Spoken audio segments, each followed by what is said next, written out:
আল্লাহ তাআলা ওই বান্দার প্রতি খুশি হন এবং তার দোয়াও কবুল করেন। শুধু বিপদে বইয়া আল্লাহকে বললে আল্লাহ খুশি হন না। আল্লাহ রাহমানুর রাহিম, দয়ালু, আল্লাহ তাআলা শুনেন, দোয়াও কবুল করেন। দোয়া কবুলের জন্য শর্ত হইল হারাম বর্জন করা। খানাখাদ্যের হারাম, আচরণের হারাম, লেনদেনের হারাম, পোশাক পরিচ্ছদের হারাম, যত রকম হারাম আছে সব হারাম থেকে নিজেকে মুক্ত করা। যদি হারামে জড়ায় থাকি আর গুনাহে লিপ্ত থাকি তাহলে দোয়া করব, কবুল হবে না। দোয়া কবুলের শর্তই হলো হারাম থেকে মুক্ত হওয়া, হালাল রিজিক ব্যবহার করা, হালাল পোশাক, হালাল খাবার, হালাল পরিবেশ। অনেকেই আছে বাড়িতে নিজের সংসারের জন্য খুব ভালো, বাল বাচ্চাকে আদর করে তাদের ফিকির রাখে, খুব মায়া করে, কিন্তু বাইরের জন্য খারাপ, পুরুষের সাথে আচরণ ভালো না, আত্মীয়ের সাথে সম্পর্ক ছিন্ন, নানান তামসা, আর খুব পরিশান কোনো কারণে। এখন সে আল্লাহমুখী হয় না, বরং সে মাখলুকমুখী আগে হয়, যে কেমনে এটা ঠিক করণ যায়। তখন চিন্তা করে অমুকে আমার এই ক্ষতি করছে, অমুকে আমার এই সমস্যা করছে, অমুকে জাদু করছে, ব্যবসা বন্ধ করে দিছে, বিয়ে বন্ধ করে দিছে। তার মাখলুকের প্রতি বদ ধারণা পয়দা হয়, খারাপ ধারণার সৃষ্টি হয়।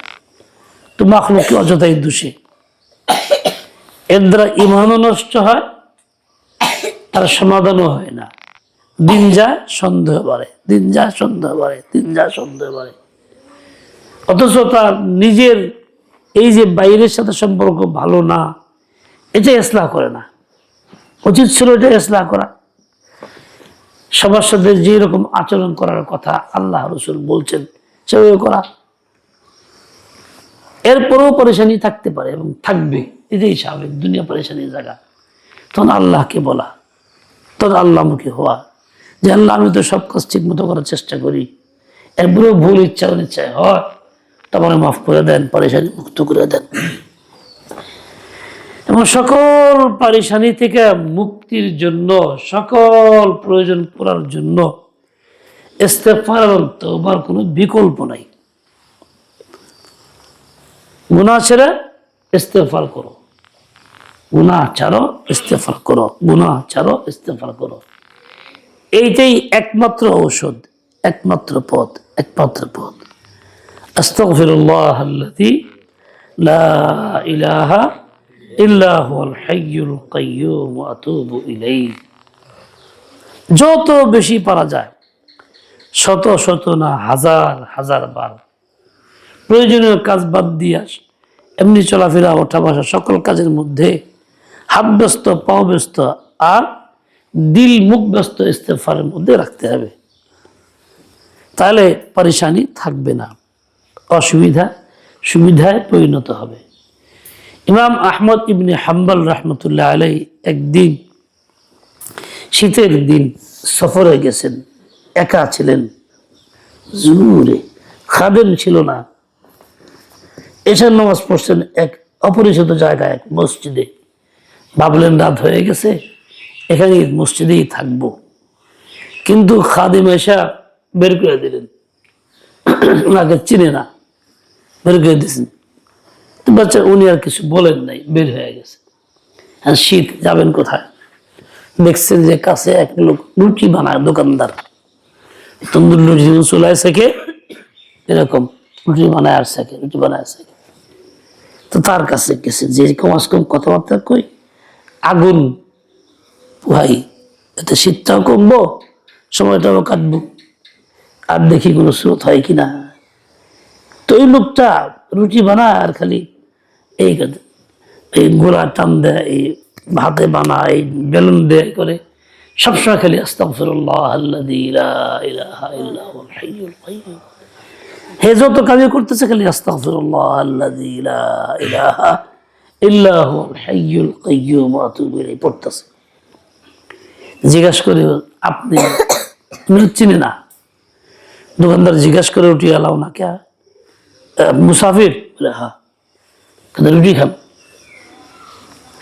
রুটি খাওয়ার লেগে রুটি খাইতেছে না কথা কই জিজ্ঞাসা করে ও ভাই তুমি খালি আস্তাগফিরুল্লাহ আল্লাহ বেশি পড়ো কারণ কি তো বলে কি আমার জীবনে যত আশা ছিল সব পূর্ণ হয়েছে এই ইস্তেগফারের দ্বারা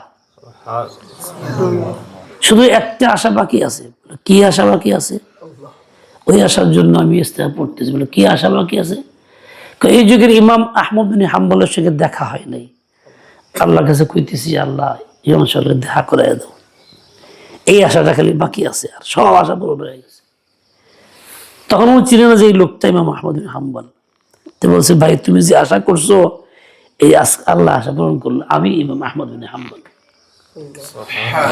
তাহলে কি পরিমাণ আল্লাহর সাথে সম্পর্ক ইস্তেগফার কি পরিমাণ করছে যার জন্য আল্লাহ তাআলা তার প্রতি এত দয়া করছেন যে সকল আশা পূর্ণ হয়েছে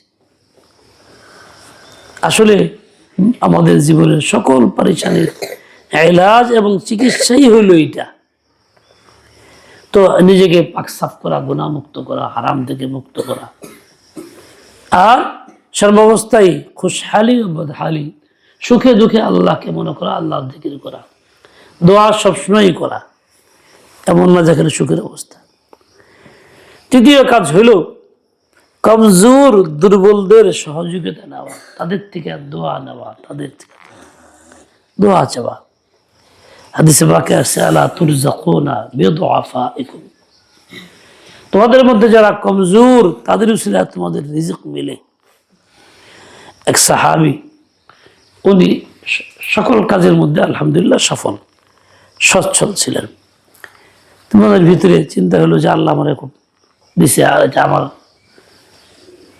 তো রাসূল আকরাম বলেন না আল্লাহ তুরজাকুনা বিদুআফাইকুম তোমার যে রিজিক মিলে